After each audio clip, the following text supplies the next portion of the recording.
Hi friends, नमस्कार। मैं पंचम गुप्ता अपने यूट्यूब चैनल पे आपका हार्दिक स्वागत और अभिनंदन करता हूं। आज बात करूंगा मित्रों, बेसिक्स ऑफ इंश्योरेंस सेलिंग। क्या है ऐसी चीजें जिसको जानकर एक इंश्योरेंस एजेंट ज्यादा पॉलिसी बेच सकता है? कौन सी वो बातें हैं जिसको जानकर एक इंश्योरेंस एजेंट फेमस एडवाइजर बन सकता है? वो कौन से राज हैं जिनको जानकर एक इंश्योरेंस एजेंट बहुत बड़े नाम और बहुत बड़े मुकाम हासिल कर सकता है? उस विषय में बात करेंगे मित्रों। वीडियो के आखिरी तक बने रहिएगा। वीडियो अच्छा लगेगा तो लाइक जरूर करिएगा। अभी तक चैनल को आपने सब्सक्राइब नहीं किया है तो सब्सक्राइब कर लीजिए, बेल आइकन ऑन कर दीजिए और अपने साथियों में शेयर भी करिएगा ताकि ये वीडियो ज़्यादा से ज़्यादा इंश्योरेंस एडवाइजर तक पहुंचे।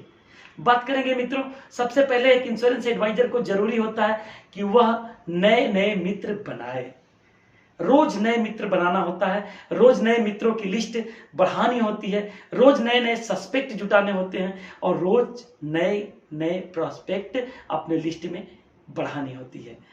नए प्रोस्पेक्ट का मतलब ऐसे संभावित ग्राहक जिनका हम भविष्य में बीमा कर सकते हैं, ऐसे लोग जिनको हम जाके पॉलिसी समझा सकते हैं। वो कैसे लोग होते हैं जिनको हम पॉलिसी बता पाते हैं।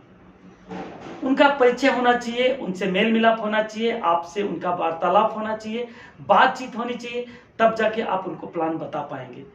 तो नए मित्र रहेंगे, मित्रता रहेगी, आपसे दोस्ती रहेगी, आपसे यारी रहेगी, आपके साथ ही रहेंगे वो, तो निश्चित तौर से आपको सपोर्ट भी करेंगे और आपके प्लान को खरीदेंगे भी। तो नए मित्र बनाना इंश्योरेंस सेलिंग में बहुत जरूरी है। कोई 5 बनाता है, कोई 10 बनाता है, कोई 20 बनाता है। कोशिश करना है कि ज़्यादा से ज़्यादा बनाना है ताकि हमारी प्रॉस्पेक्ट लिस्ट ज़्यादा से ज़्यादा रहे और ज़्यादा प्रॉस्पेक्ट लिस्ट रहेगी तो नो डाउट हमारे नए नए कस्टमर ज़्यादा से ज़्यादा संख्या में बनेंगे। तो ये हुई पहली चीज़। दूसरी चीज़, प्लान की जानकारी होनी चाहिए। हमें कौन सा प्लान प्रेजेंट करना है, कौन सा प्लान बताना है, कौन सा प्लान समझाना है, वो कितने साल से कितने साल के बीच के लोगों के लिए है, कितने आयु वर्ग के लोगों के लिए है और उसमें क्या क्या बेनिफिट हैं, कितने समय सोट का हो सकता है, मैक्सिमम क्या है, मिनिमम क्या है और कितना गुणांक में हम लोग उससे बढ़ा सकते हैं, उसके बेनिफिट्स क्या हैं, ये सारी चीज़ें आपको आनी चाहिए।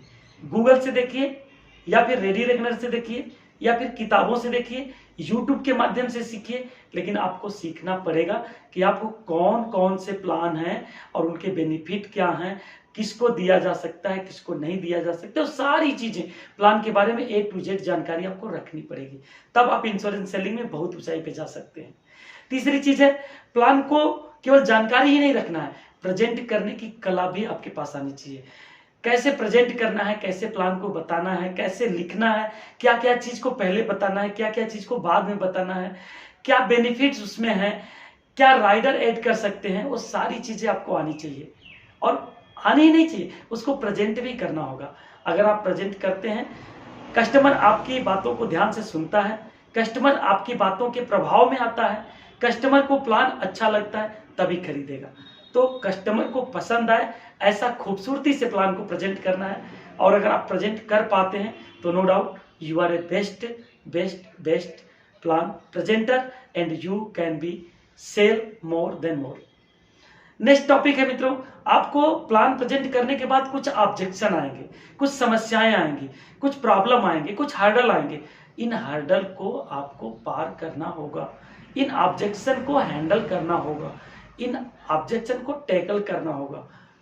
कस्टमर कहता है मेरे पास पैसा नहीं, आपको कहना पड़ेगा सर जिनके पास पैसे नहीं है उन्हीं को बीमा जरूरी है। कस्टमर कहता है पापा से पूछ के बताऊंगा, आपको कहना पड़ेगा बिल्कुल हर अच्छा काम पूछ के करना चाहिए, लेकिन पापा को अगर प्लान करके ले जाके कागज दिखाएंगे तो पापा और खुश होंगे।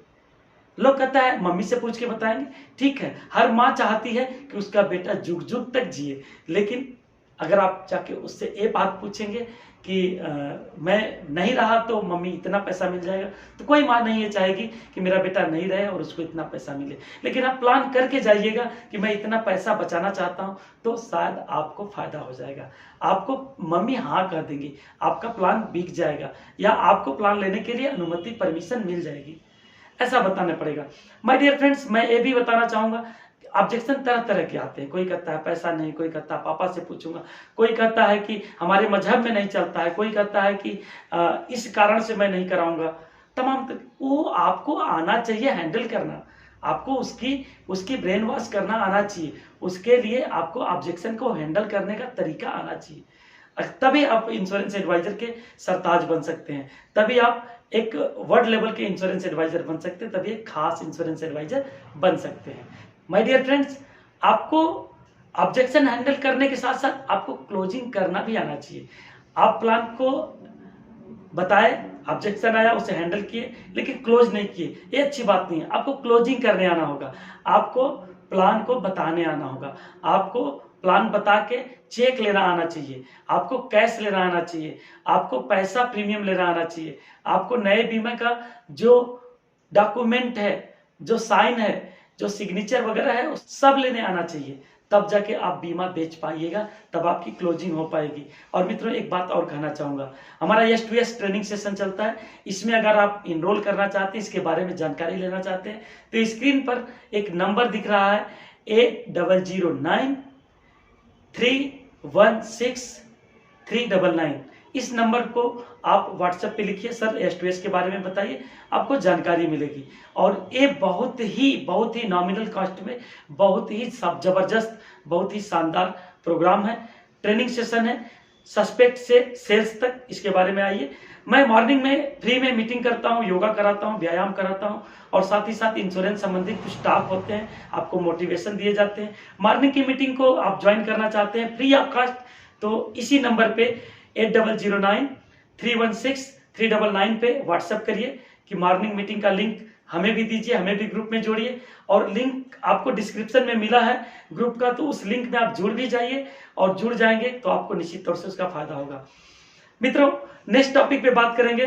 क्लोजिंग नहीं हुआ तो आपको फॉलो अप करना होगा, यानी क्लोजिंग आप कर पाते हैं, अगर करते हैं तो बहुत अच्छी बात है। क्लोजिंग नहीं हुआ, अगर मामला टल गया, पॉलिसी दूसरे दिन होने के लिए आ गई, तो आपको क्या आना चाहिए? फॉलो अप आना चाहिए। पार्टी कब बुलाया, जाके मिलना पड़ेगा। पार्टी ने क्या कहा, वो बात करनी पड़ेगी। पार्टी ने कब याद दिलाने के लिए बोला, पार्टी कब आपको घर पे बुलाया है, पार्टी आपसे मिलने की कब बात किया है, वो सारी चीजें आपकी डायरी में नोट होनी चाहिए। तभी आप उस डेट में जाके कस्टमर से मिल पाएंगे, तभी उस प्रोस्पेक्ट से जाके मिल पाएंगे और क्लोजिंग कर पाएंगे। क्लोजिंग करने के बाद आप पॉलिसी तो सेल कर देते हैं, पास करा देते हैं, लेकिन आपको सर्विसिंग करने भी आना चाहिए। उसमें कब नेफ्ट ऐड कराना है, कब नामनी चेंज कराना है, कब नामनी ऐड कराना है, कब एड्रेस चेंज करना है, कब उसका क्या सर्विसिंग देना है, कब प्रीमियम जमा करना है, वो सारी चीजें आपको आनी चाहिए। सीखेंगे तभी कुछ अच्छा कर पाएंगे, अगर सीखेंगे तभी आप कस्टमर को अच्छी सर्विस दे पाएंगे। अगर कभी डेथ क्लेम होता है तो जल्दी पैसा दिलवाने के लिए क्या करना होता है, ये सारी चीजें आपको आनी चाहिए। अगर किसी का मान लीजिए कि खाता चेंज करना है तो वो आनी चाहिए।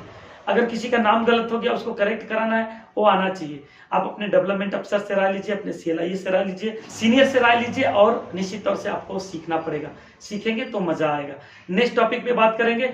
आपको जितना बीमा बेच चुके हैं पहले, उसमें से भी NB निकालना होगा, यानी जो पॉलिसी होल्डर आपके बन चुके हैं उनका भी 1-2 साल पे, 1-2 साल 3 साल के अंतराल पे बीमा होता है, उनका बीमा निकालना पड़ेगा। उनका बीमा अगर आप निकालते हैं तो ये आपके लिए अपॉर्चुनिटी रहेगा, क्योंकि वो अपने लोग हैं, वो समझाए हुए लोग हैं, वो आप पे विश्वास करते हैं, वो आप पे बिलीव करते हैं, वो आप पे फेथ करते हैं, और ऐसे लोगों का बीमा निकालना आसान रहेगा आपके लिए। तो जितने पॉलिसी होल्डर्स हैं उनसे भी आपको बीमा निकालना है, उनसे जाके बीमा की बात करना है, कौन सा नया प्लान आया है, कौन सा पुराना प्लान बंद हो रहा है, क्या नया चीज है, वो आपको बताना पड़ेगा और नया बीमा क्लोज करना पड़ेगा। और एक लास्ट में एक चीज और बताऊंगा कि अगर आप इंश्योरेंस एजेंसी में बहुत बड़ा करना चाहते हैं तो आपको रेगुलर बिजनेस करना पड़ेगा, रोज फील्ड में जाना पड़ेगा, रोज प्लान प्रेजेंट करना पड़ेगा, रोज फॉलोअप करना पड़ेगा, रोज प्रॉस्पेक्ट जुटाना पड़ेगा, रोज क्लोजिंग करनी पड़ेगी, और रोज आपको सर्विसिंग भी करनी पड़ेगी। ये सारी चीजें रोज करनी पड़ेगी, रेगुलर वे में करना पड़ेगा। अगर रेगुलर वे में नहीं करते हैं तो जानिए कि आपका काम रुकेगा, आपके काम में बाधा आएगी, आपके काम डिस्टर्ब होंगे, और आप उतना नहीं कर पाइएगा जितना आप सोच रहे हैं। तो एक LIC एजेंट को क्या क्या करना होता है? नए मित्र बनाना होता है, प्लान की जानकारी रखनी होती है, प्लान को प्रेजेंट करने की कला आना होना चाहिए, और प्लान को प्रेजेंट करने के बाद जो ऑब्जेक्शन आते हैं उसे हल करने की कला आना चाहिए, और उसके साथ साथ आपको क्लोजिंग करने की कला आना चाहिए। अगर आप क्लोजिंग नहीं कर पाते हैं तो आपको फॉलो अप लेना पड़ेगा।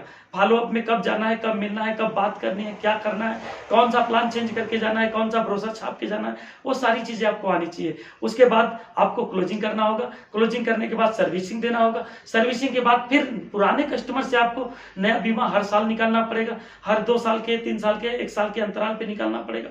और इतना करने के बाद आपको रेगुलर काम करने की आदत करनी पड़ेगी। अगर इतना करते हैं तो यही बेसिक्स है इंश्योरेंस एजेंसी का, कि इतना अगर आप जानकारी ले लेते हैं और इतना कंटिन्यूअस करते हैं तो नो डाउट आपको सफल होने से कोई नहीं रोक सकता है। साल में आप 100 पॉलिसी, 200 पॉलिसी, 300 पॉलिसी, 500 पॉलिसी, नहीं कुछ तो कम से कम 100 पॉलिसी तो कर ही पाएंगे। तो इतना करने की कोशिश करिए, संभव होगा तो आगे भी हम और भी नॉलेज देते रहेंगे, और भी हमारे अच्छे अच्छे वीडियो आने वाले हैं।